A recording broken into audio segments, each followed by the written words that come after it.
The 100th British soldier to die in Afghanistan this year has just been named in the last few moments by the Ministry of Defence. Let's just tell you a little more about him. He was a soldier with the 1st Battalion, the Royal Anglian Regiment. His name is 23-year-old Lance Corporal Drane. He died in a small arms conflict in the Nadi al-Arith area, central Helmand province, yesterday afternoon.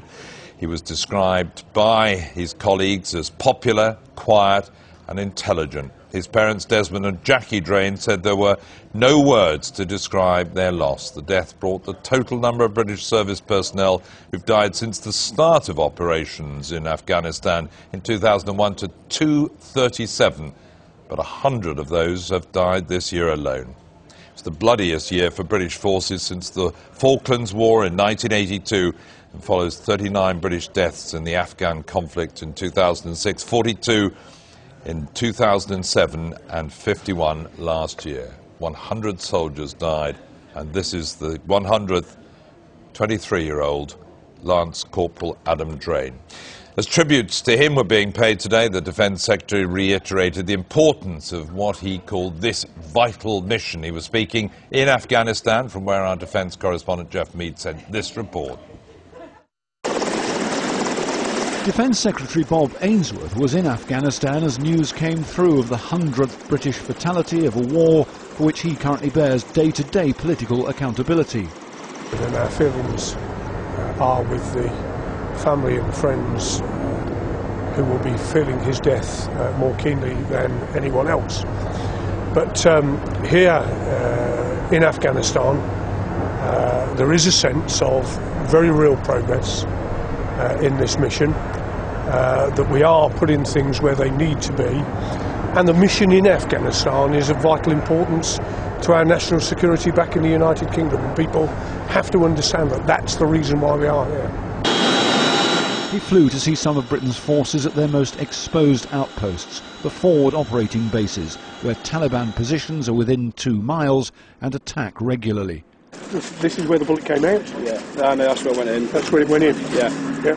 No equipment complaints this time, though, as a young Coldstream Guardsman showed how he escaped death when a bullet to the head ricocheted harmlessly around his Kevlar helmet.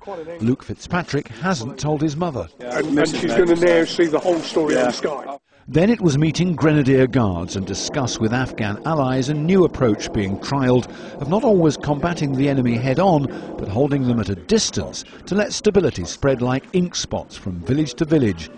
The soldier who died was serving with the Grenadiers, but they wouldn't stop to mourn. Not yet anyway. I think often when we're here, we've got a job to get on with, so in many ways it's easier. We're not bombarded by media, we don't see any media, and when we do it's a month too late. So we just concentrate on the job in hand, and then when we're back in the UK and we're reunited with our injured comrades, and in a way reunited with our fallen comrades, then there will be services and there will be a remembrance, and that's when we'll probably deal with that sort of thing. This is a war in which there are 2 distinct body counts. The Taliban dead, never divulged by the government for fear of offending Muslim opinion, and the British killed, rarely off the front pages. And people fighting the conflict here say that's led to a distortion, where their successes are rarely reported and not understood. Hundreds of extra troops on their way means more can be assigned to building roads, bridges, electricity and schools, the unsung victories of a Hearts and Minds campaign that tries to isolate the enemy and ultimately stem the loss of British lives. Jeff Mead, Sky News, Helmand.